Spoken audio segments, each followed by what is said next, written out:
Hello, this is BBC News and I'm Annita McVeigh with the latest headlines. Amid pressure on the government over living standards, the Chancellor prepares to speak at the Conservative Party conference. He'll commit £500 million to renew job support programmes. With apprenticeships, we are giving businesses £3,000 to take on a new apprentice, give them the skills and the opportunities they need. We've extended those apprenticeship incentives today. As fuel supply issues persist, particularly in the southeast of England, the military starts delivering to petrol stations. New travel rules come into force in the UK with the traffic light system replaced by a single red list. So what will these changes mean for you? Will you travel abroad perhaps for the first time since the start of the pandemic? Do get in touch with me on Twitter to let me know at Annita_McVeigh and use the hashtag BBC Your Questions. The secret wealth of dozens of world leaders, from the King of Jordan to the President of Russia, is exposed in one of the biggest ever leaks of financial documents. They reveal how a Conservative Party donor who contributed to Boris Johnson's leadership campaign was involved in one of Europe's biggest corruption scandals. He denies any wrongdoing.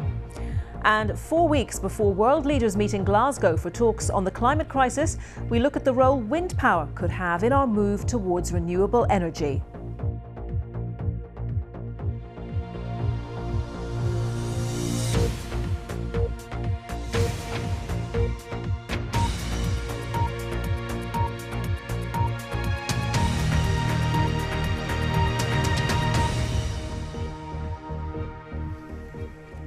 Hello, good morning to you and welcome to BBC News.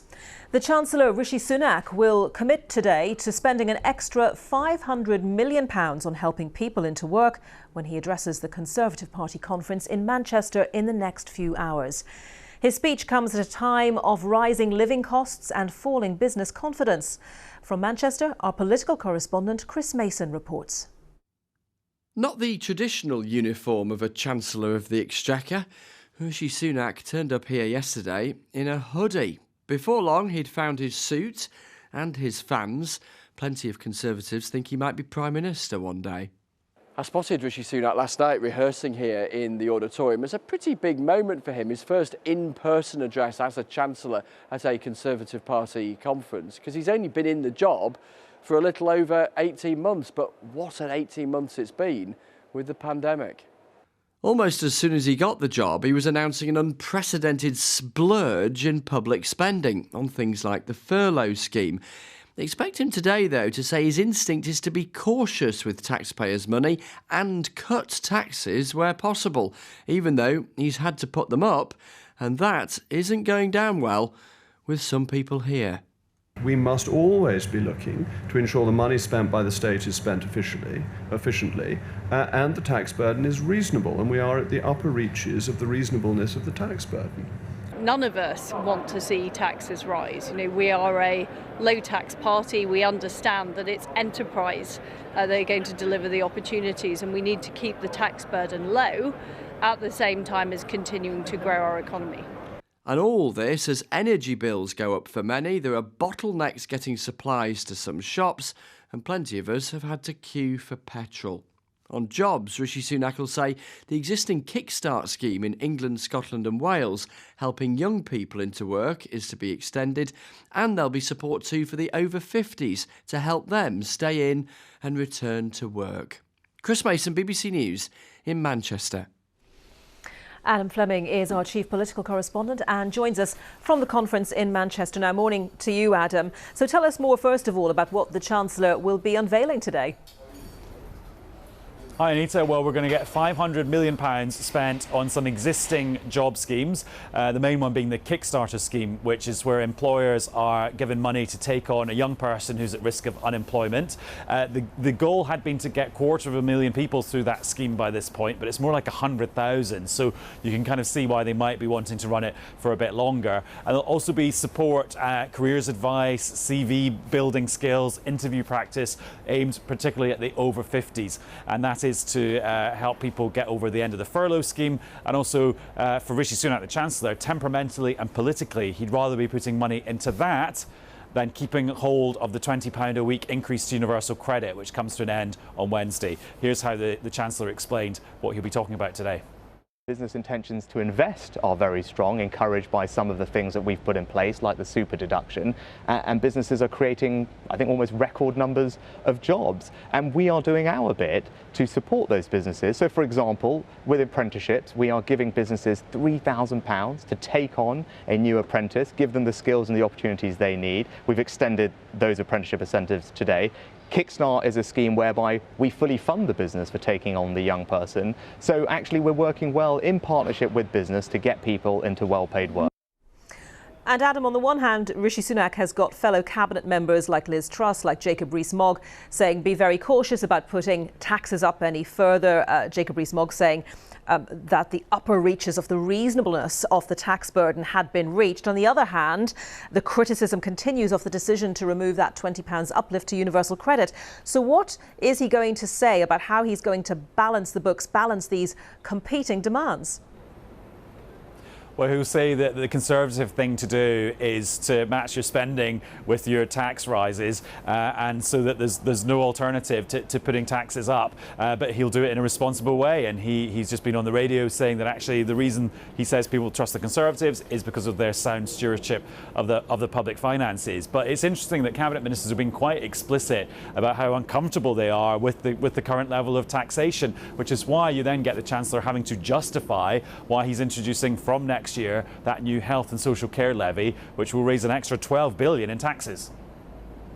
There's no way to raise £12 billion without looking at one of our big tax levers. So if you agree, as you said, that we need to invest more in the NHS and social care, there aren't that many ways to do it. And actually all the commentary, whether it was from the Institute of Fiscal Studies or Andrew Dilnott, these are respected independent people, or the Resolution Foundation, a think tank, all described that tax rise as progressive. And that's because those with the broadest shoulders who earn the most will pay the most. So the top 10%, 15% of taxpayers will end up paying over half of the bill.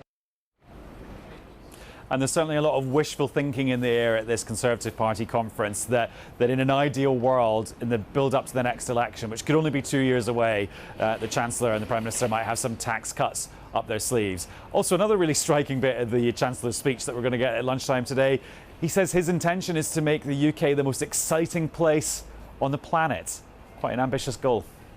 It's definitely a big one, yeah. Thank you very much for that, Adam. Adam Fleming at the Conservative Party conference in Manchester. And we're going to be bringing you the Chancellor's speech in full here on the BBC News channel. That's at 11:50 this morning. The secret dealings of hundreds of world leaders, politicians and billionaires have been exposed in one of the biggest investigations of leaked offshore documents in history. The files, dubbed the Pandora Papers, reveal that Tony and Sherry Blair didn't have to pay more than £300,000 of stamp duty on a £6 million house because it was sold to them through an anonymous offshore company. And they reveal how a prominent donor to the Conservative Party was involved in one of Europe's biggest corruption scandals. Andy Verity reports. The offshore dealings of presidents, prime ministers and royalty are revealed in almost 12 million files obtained by the International Consortium of Investigative Journalists. They reveal the secrets of world leaders, from the King of Jordan to Vladimir Putin to Tony Blair.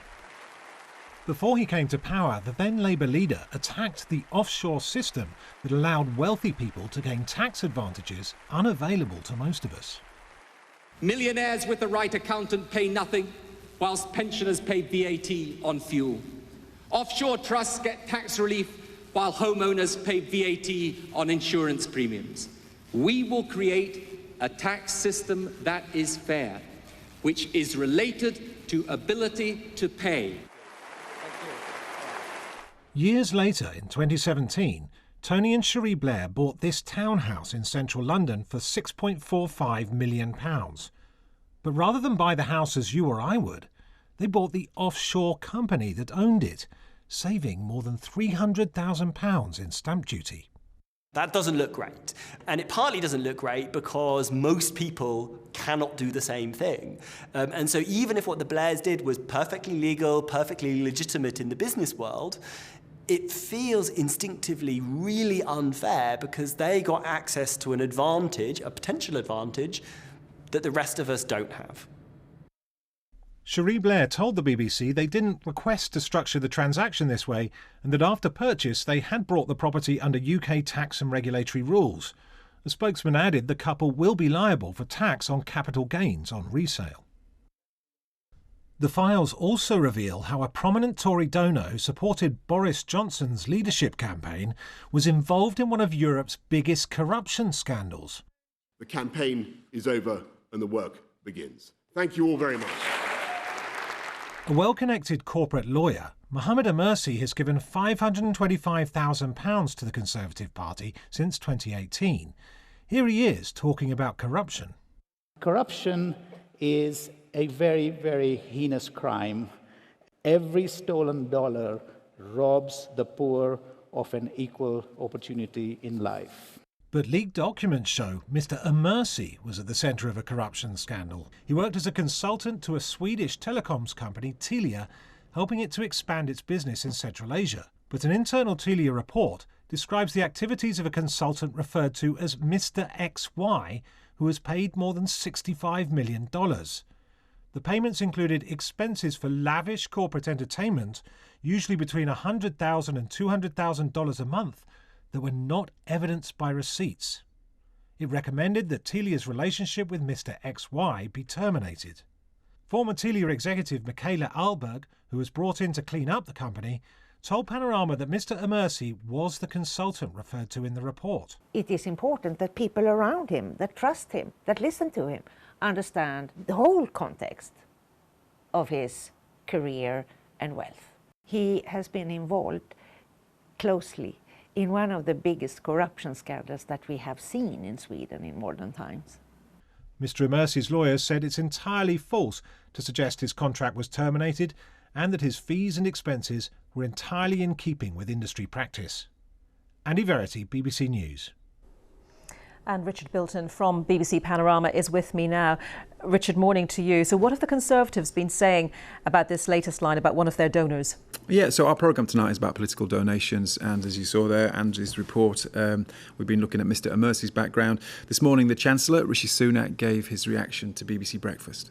And obviously this is a matter for the party specifically, but my understanding is that we carry out compliance checks in line with the I think referendums and political parties legislation that was put in place by the Labour government, and those are the compliance checks that are required by law. Those are the compliance checks that the party carries out. So the Conservatives saying they're operating under the regulations introduced by Labour. Clearly these papers contain a huge volume of information. Richard, what are the key things today that you would pick out as being the headlines from all of that information?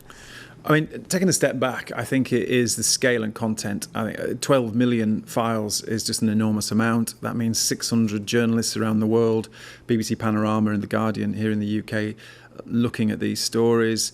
I've done a few of these sort of leaks now, and what marks this one out is the sort of big names that are in there. 35 current or past leaders, 300 senior state officials. So if you look, for example, at Andrej Babiš, who is the Prime Minister in the Czech Republic, he is standing for election this week. He bought 2 villas in the south of France. He used a very complicated offshore structure to buy them, and he didn't tell the parliament. Now the people of the Czech Republic know that, and they can make their mind up, and that's sort of important. If you look at, over the stories of the path of those leaks, things have changed. So you now have to, offshore companies need to know their customers. They didn't need to know that 10 years ago. And some overseas territories are trying to draw up registries. But what comes out of the data is there are still areas that offshore companies use. They evolve. So, for example, offshore companies owning property here in the UK. What you see in the leak is the way offshore helps the very wealthy hide their wealth. Richard, thank you very much. Richard Bilton. And the Panorama special Pandora Papers, Political Donors Exposed, that is on BBC One tonight at 7:30. And you can read more about today's expose on the BBC News app or on the website at bbc.co.uk/news.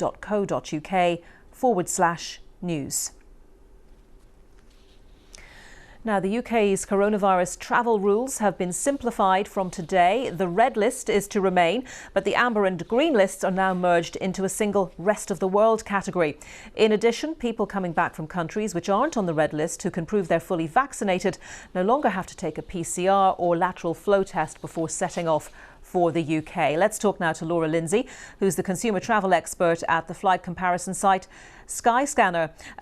Very good to have you with us. Thanks for joining us, Laura. And tell us, how much of a difference is this making both to consumers and to the travel industry? Is it really giving a big boost in confidence? Absolutely, Anita. This is a huge boost for travellers. From a confidence perspective, these measures are much, much easier to understand. And as a result, we're expecting to see hugely increased demand, which, of course, the travel industry will welcome. It's coming pretty late in the year, though, of course, isn't it? Everyone involved in the travel industry would have loved for this to have happened at the start of the summer season or before the summer season. So is it too late for some travel businesses? I think what we're seeing is that October half term is going to be a huge peak for us and for many others in the travel industry. Since the announcement, we've seen over 100% increase in searches in the first half an hour. So travellers are really, really leaping to take advantage of these new measures, and October half term is accounting for a huge amount of those bookings. OK, so that may make up for some of the lost revenue from earlier in the year then? Absolutely. It's well documented that it's been a hard year for travel, but there's no doubt that there's pent-up demand from travellers who are really keen to get back out to see loved ones or to take a break. So as soon as those measures are easier to understand and people can travel safely and within the rules, they are doing so. So I think there is a reason to feel confident and positive. So essentially a country is either on the red list or it's not. If it's on that rest of the world list, though, I suppose there is a note of caution here in that just because the UK is saying it's on our rest of the world list, it doesn't necessarily mean that those other countries that you might want to travel to might not have restrictions for people coming from the UK. That's absolutely right, Anita. There is considerations on both sides, both inbound and outbound. That said, there's a huge number of destinations that you can go to relatively easily. Somewhere like Spain, for example, for an unvaccinated traveller will be 2 forms going forward and a day 2 test when they return, which by the end of the month will be a lateral flow, which is much cheaper and easier. It is fair to say that some destinations will have more difficult restrictions for entry, but we do have a map on Skyscanner which actually enables you to see both restrictions for every country in the world, whether you're vaccinated or unvaccinated. Some of our viewers have been getting in touch, and I wonder if I can put some of these questions to you, Laura. I don't know if you will have the answer immediately to hand. I do appreciate that. Louise Halford says it's still difficult to travel with teenagers as there's no way to prove vaccination status for under 16s, having to get tests to travel abroad and home despite having been vaccinated. Is that the case, that it's going to be tricky around the status of teenagers? My understanding is that the government is really keen to enable school holidays to be taken advantage of. And so whilst it is a little bit difficult at the moment to understand the restrictions for those underage vaccinated status individuals, it is something that I think they are looking to make clearer. So I would say watch this space on that. But it's absolutely paramount that we enable families to get away in the school holidays. So it should hopefully get easier. OK, and a couple of specific countries being mentioned here. Kitty Cat talking about travelling to Iceland at the end of this month. And Psycho Bunny, you get some interesting names on Twitter, don't you? Twitter handles, who needs to travel to Greece for IVF treatment. What will the situations be with regards to those 2 destinations? Well, Greece, I can tell you, should be relatively straightforward. I was there a couple of weeks ago and it is within the now go list, as we're calling it, so not on the red list. And so that will be a test when you return, depending on when in October. It could be a PCR or a lateral flow, but it's vaccination status on arrival and a passenger locator form for both directions. And both of those are available via government websites. Iceland, I believe, is the same setup, but I would advise checking government restrictions before any travel, just to make absolutely sure in case there's any last minute changes. And Laura, just finally and briefly, with these changes, do you think that enough measures are in place to protect public health? I do believe that we are in a situation where we've tried and tested many different measures to enable safe travel, and actually vaccination status is at a place now where we should feel confident with these measures that are in place. We've seen similar measures in Europe throughout the summer work successfully. The likes of Germany have been travelling throughout the summer and have done so safely. And so I think this is a good situation, and everybody should feel positive about not just the winter sun period, but travel next year too. OK, Laura, thank you very much for your thoughts on all of that. Laura Lindsay from Skyscanner, consumer travel expert at Skyscanner. Thank you for your time today. And if you'd like to get in touch about that story about whether these changes to the traffic light system will make a difference to you in terms of travel, you can do that on Twitter at Annita_McVeigh and use the hashtag BBC Your Questions. Now, the military will begin delivering fuel supplies to forecourts hit by the petrol crisis today. The government insists the situation at the pumps is easing, but troops will be deployed across London and the southeast where the worst shortages remain. Joining me now is Brian Madison, the chair at the Petrol Retailers Association. Brian, we spoke last week. Good to have you back with us to get an update on the situation. So would you agree with that assessment that the situation is easing around much of the UK, but not so much yet in London and the southeast? Yes, but I would add a caveat to the Chancellor's spin that he's been putting out to the media this morning about areas outside London and the southeast. Yes, they are open for business, but their stock levels are very fragile. They've had a huge stock depletion, and whilst they're getting fuel back, they're not yet up to their normal stock levels. So any delivery outages, any stronger than usual demand, and we could see issues. So a caveat there, but improving definitely. And how long, sorry, Brian, do you think it will be before we see these deliveries with the army involved making a real difference? They won't make a massive difference because there's just not enough of them. And there are too many, particularly in London and the southeast, too many forecourts which have been completely depleted of stock 4 and 5 days now. So this is a really serious outage, which the government and industry should be addressing. The news this morning is better than bad. It's slightly positive, but our poll later in the day will confirm whether it's a real turning point today. And I think that the military drivers will add a little bit of confidence to that. It's not the full panacea. The news is better than bad. That's an interesting turn of phrase. It's not wholly enthusiastic about the situation, clearly. So in the slightly longer term, what are you going to do to stop this happening again? What needs to happen?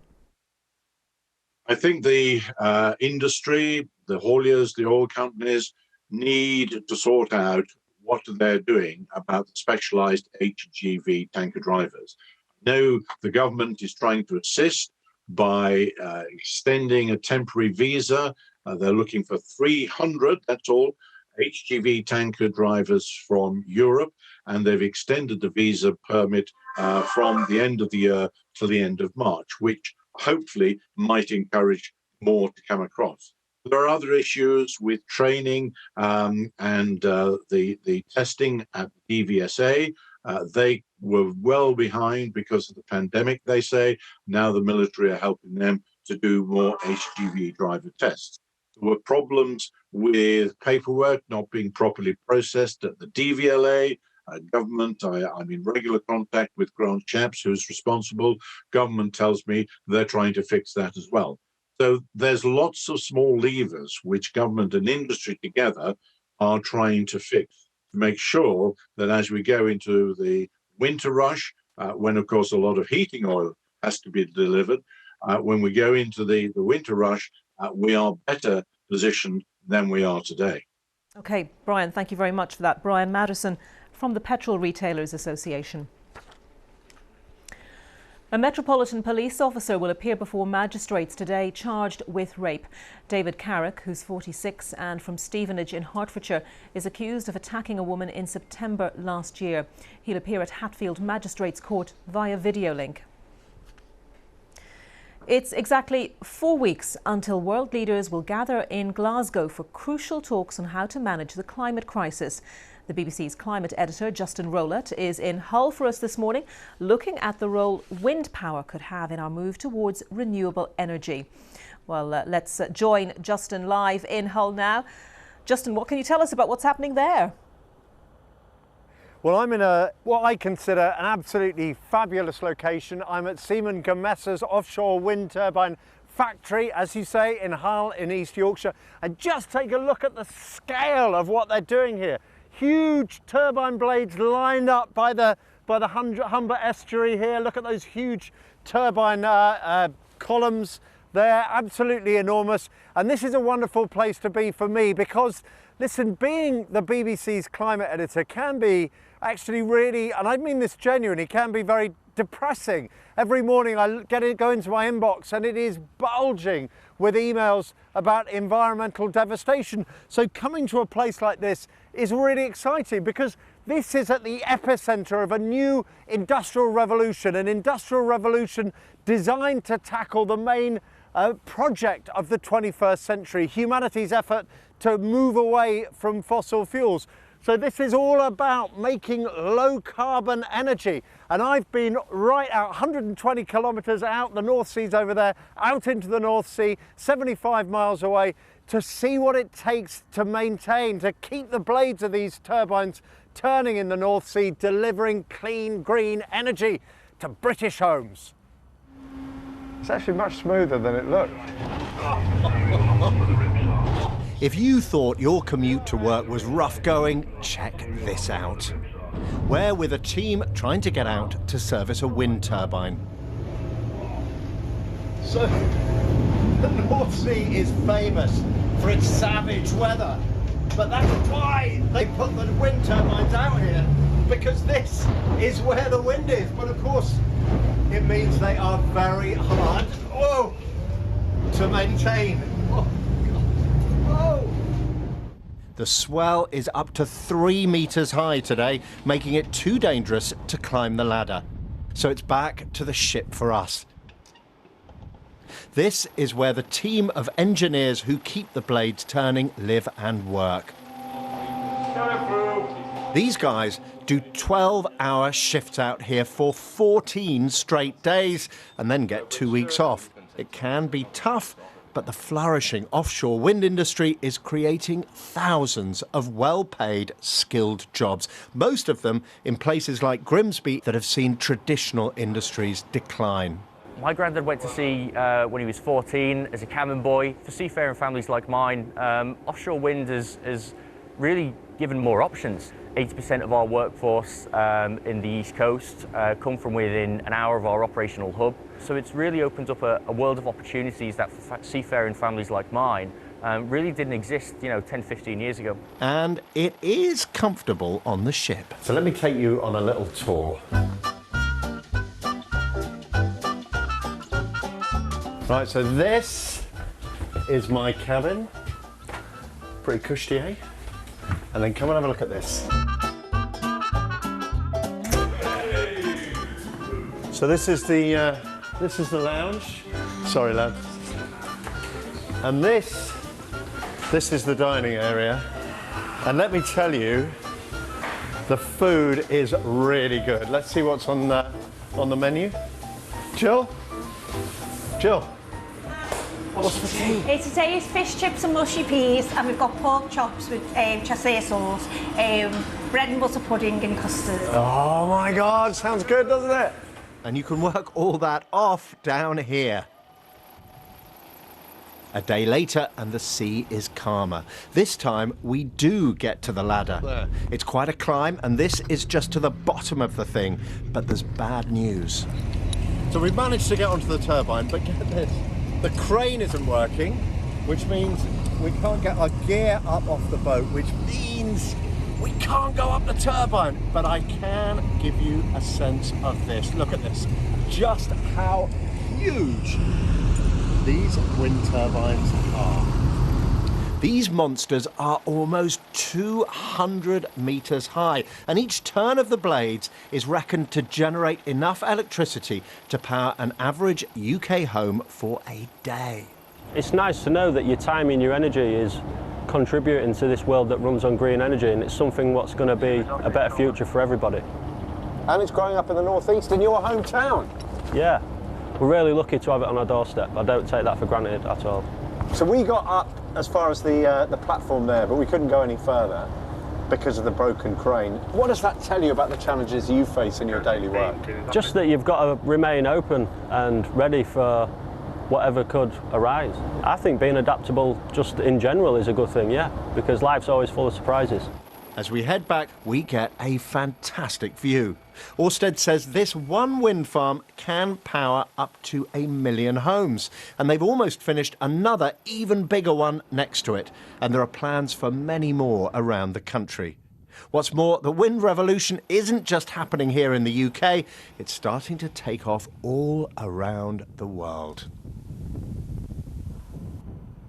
Right, so what's happening in Hull? Well, they've actually they've stopped the pile drivers. There are these huge pile drivers extending the factory. They're doubling the size of this place, and they've also got plans to make these turbines even bigger. So expansion here, and what that's telling you is just how this industry is flourishing. In fact, if you look around the world, there are many places in the world where wind and solar are now the cheapest form of energy. What do I mean by that? I mean they are cheaper than fossil fuel, cheaper than coal, cheaper than gas. What does that mean? Well, it's basic economics. If you're the person wanting to invest in new renewable power, you're going to invest in the green technology, not because necessarily you care about the climate, although I hope you do, investors out there, but you're going to do it because it's the cheapest thing to do and therefore the most profitable. And that is a really optimistic and positive place for the world to be.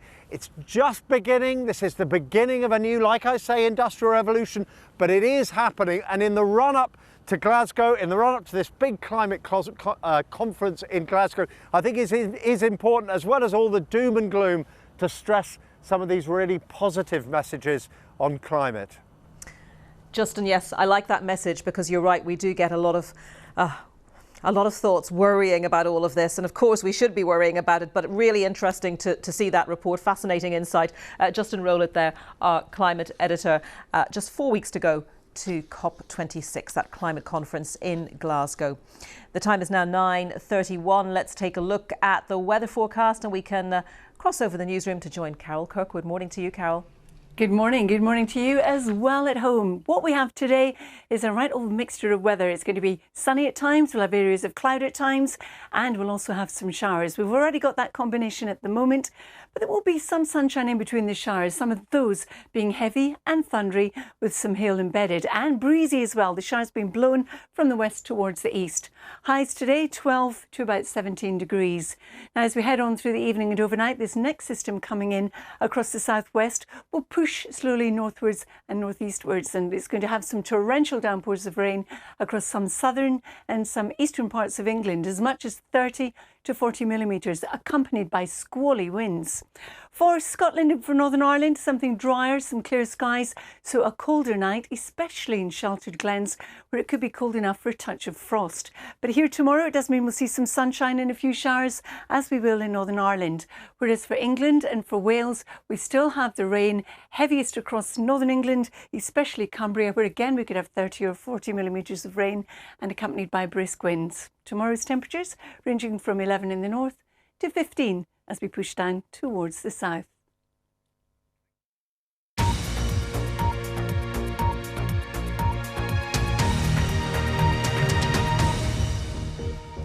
Hello, this is BBC News with me, Annita McVeigh. The headlines for you. Amid pressure on the government over living standards, the Chancellor prepares to speak at the Conservative Party conference. He'll commit £500 million to renew job support programmes. As fuel supply issues persist, particularly in the southeast of England, the military starts delivering to petrol stations. New travel rules come into force in the UK, with the traffic light system replaced by a single red list. Leaked financial documents reveal how a Conservative Party donor who contributed to Boris Johnson's leadership campaign was involved in one of Europe's biggest corruption scandals. He denies any wrongdoing. And 4 weeks before world leaders meet in Glasgow for talks on the climate crisis, we look at the role wind power could have in our move towards renewable energy.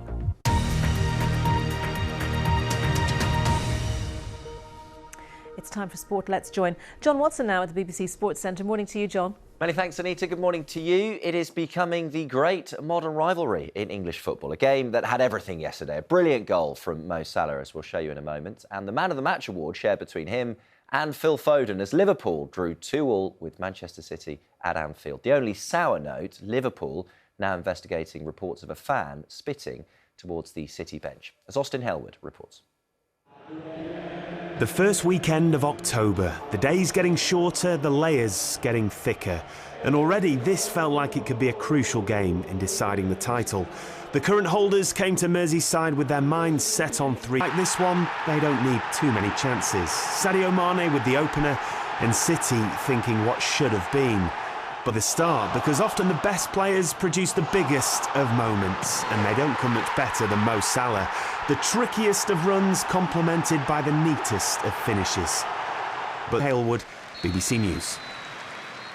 I love the Premier League, so the Premier League is this, so yeah, congratulations Liverpool and of course my players and all the staff, backroom staff. So that's why these both teams the last years always they were fighting to win the Premier League. So what a game, ups and downs, highs and lows. Yeah, what a game indeed. And so from Salah to Son, he was the tormentor-in-chief for Spurs as they put a difficult few weeks behind them. He had a hamsters clearly. In the Scottish Premiership, Celtic have been waiting a long time for their first away win, but it's come at long last. Jota giving them a 2-1 win over Aberdeen at Pittodrie. The victory leaves them 6th. That's still 6 points behind league leaders Rangers, who had to come from a goal down to beat 10-man Hibs at Ibrox. Alfredo Morelos getting the winner for Steven Gerrard's side. 2-1 it finished as Rangers return to the top of the table. In the Women's Super League, Manchester City slumped to their 3rd straight league defeat. West Ham's Yui Hasegawa latched onto this poor back pass and produced a brilliant finish, as you'll see, to chip the keeper from all of 40 yards. That ensured that the Hammers wrapped up a 2-0 win. City have now lost back-to-back home league games for the first time since 2014.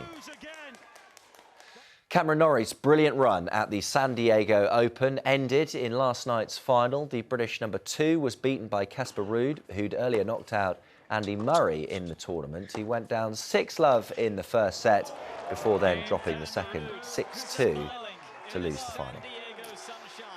And finally, how about dealing with these conditions on your ride into work?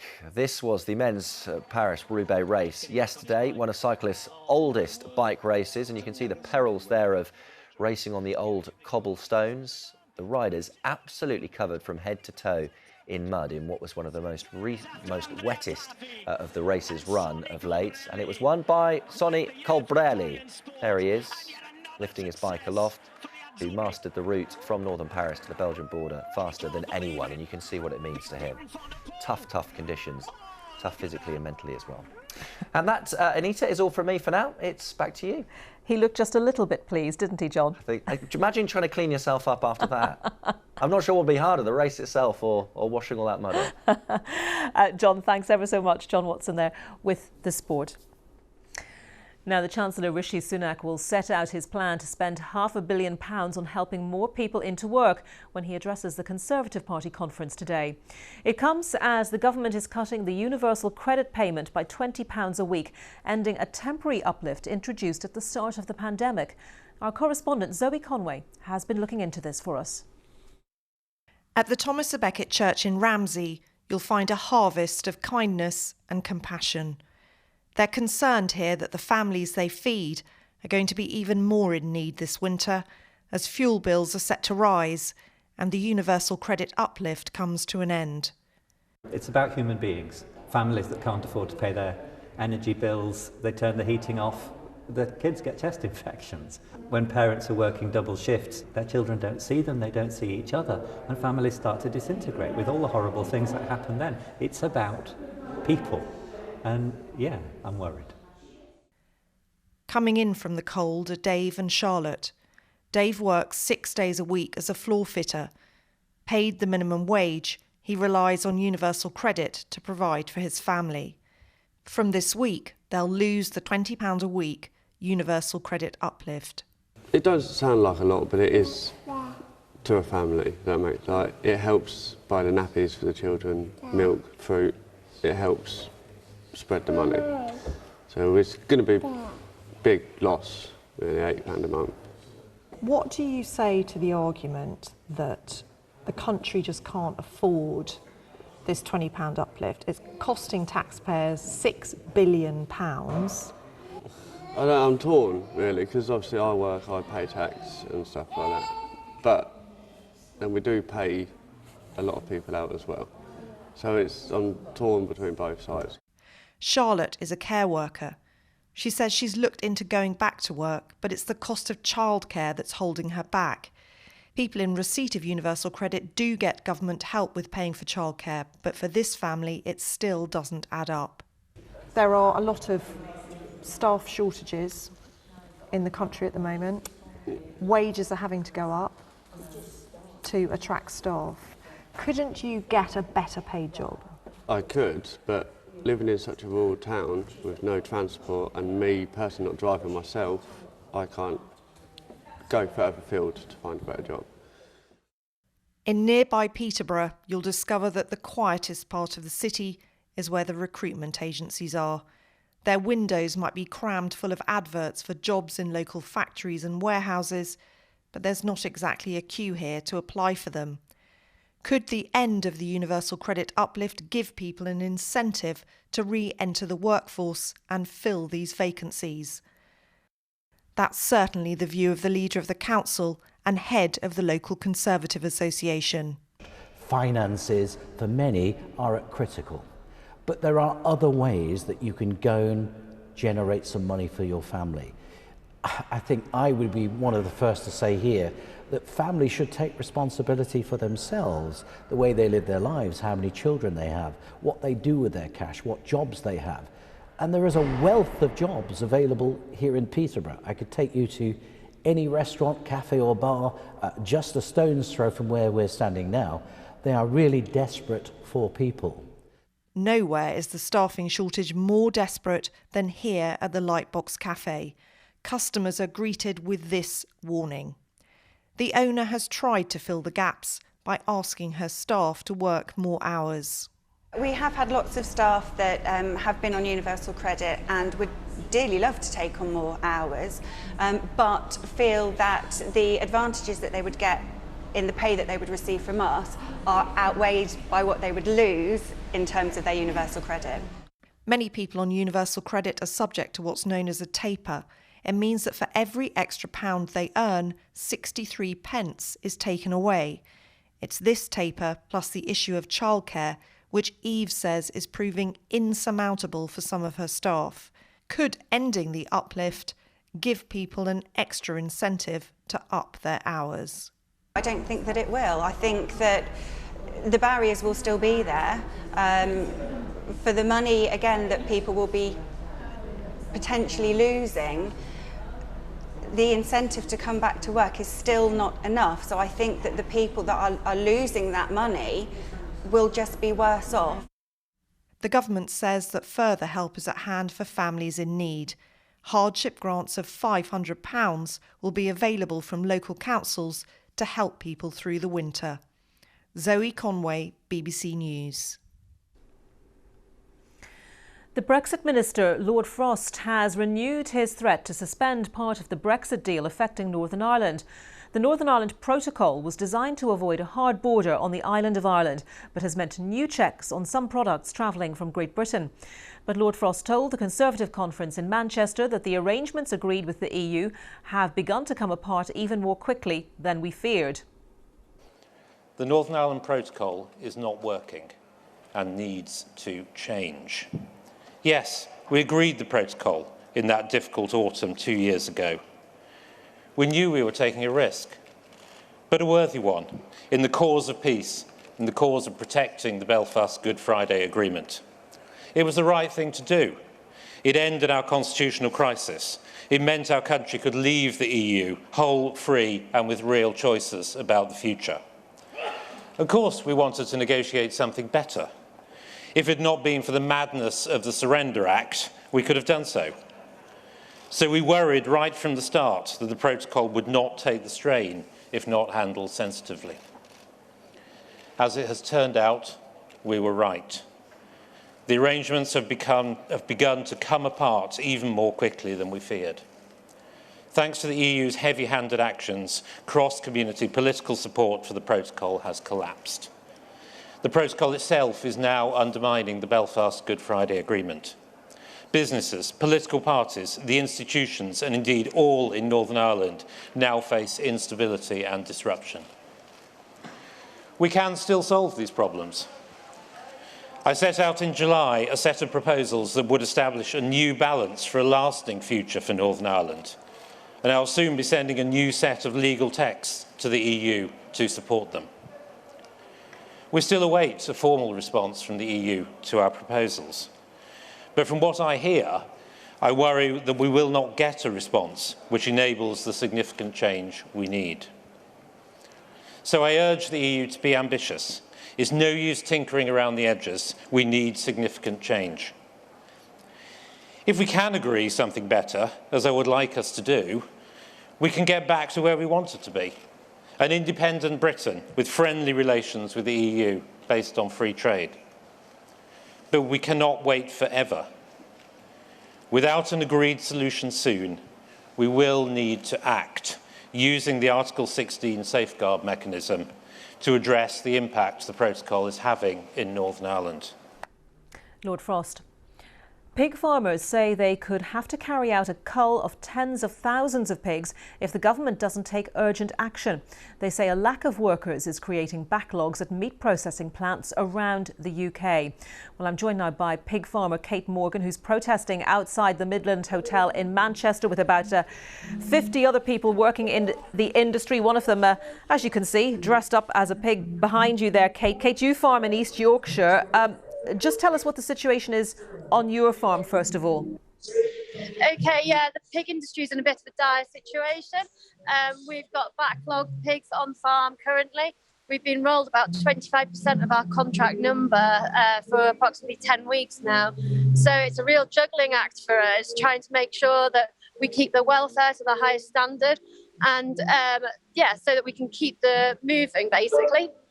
So what are abattoirs saying to farmers right now? What are they saying to you? Because a couple of weeks ago we had the issue with the CO2 shortage, and that of course is used to stun the animals in abattoirs. But at the moment it seems to be about a shortage of workers in the food processing plants.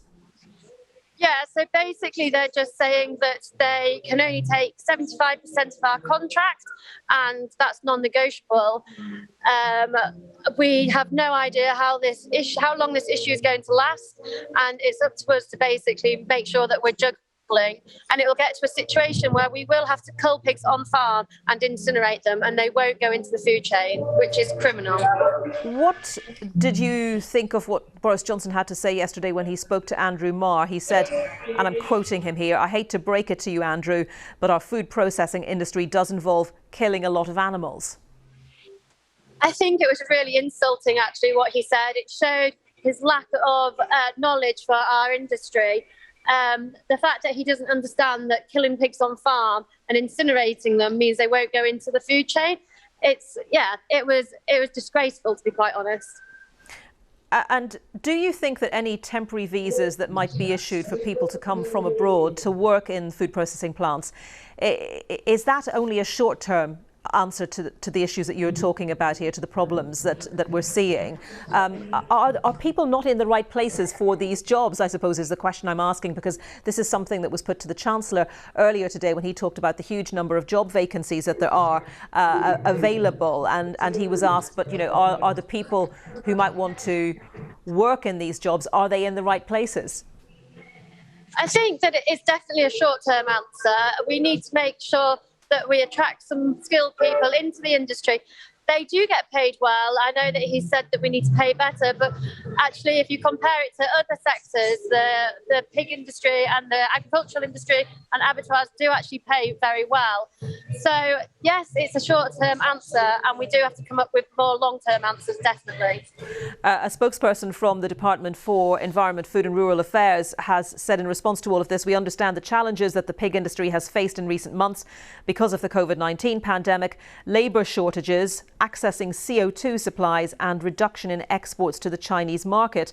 We are keeping the market situation under close review and working closely with the sector during this time. What's your response to that specifically, Kate? I don't think that they are working that closely with us. We have had a really tough time when you put it like that. All we're asking for is short-term help. I think it's very important to note that it's only the pig producers, the farmers, that are losing money at this moment. The processors and the retailers maintain their margin all the time. And so it's us that are suffering once again. Going forward, we need to get a better supply chain, and we need to stick up for the British produce. Retailers have to step up and start putting UK products on the shelf in front of EU products. OK, Kate Morgan from the National Pig Association, part of that group of farmers protesting there outside the Conservative Party conference in Manchester. Thank you very much. Thank you. North Korea has restored communication hotlines with South Korea at the same time as urging Seoul to step up efforts to improve ties. Pyongyang cut off the lines in early August, just days after reopening them for the first time in a year in protest against joint military exercises involving South Korea and the US. Laura Bicker is following events from Seoul. These hotlines are on again, they're off again, they're on again. Remember, they were switched on just briefly in August as a gesture of goodwill, according to a state media released by Kim Jong-un. And then, of course, they were cut off again when South Korea took part in those joint military exercises. Today at 9 a.m. local time, communication between North and South Korea was once again restored. Now, these hotlines, there's many of them. They include fax lines and they go between various different departments. The whole point of them is to avoid rising tension, avoid accidental clashes between the military. And there are two calls, one in the morning and one at night, but they have not been happening regularly for over a year now. Now, in the state media release, which was put out today from North Korea, they quote Kim Jong-un as saying, this is a gesture towards durable peace. But he has also said to Seoul that he wants to see active changes towards inter-Korean policies. Now, I think there's something we're looking at here, and that is because this is an auspicious date when it comes to inter-Korean relations. Back in 2007, the two then leaders signed an historic inter-Korean agreement to work towards peace, economic and military cooperation. It could well be that by restoring the hotlines today, Kim Jong-un is once again dangling the prospect of inter-Korean talks at a special time, because here in South Korea we're going towards a presidential election. There will be a new leader come March, and Kim Jong-un cannot guarantee that a new leader of South Korea will be as happy to talk to him as the current one. Laura Bicker.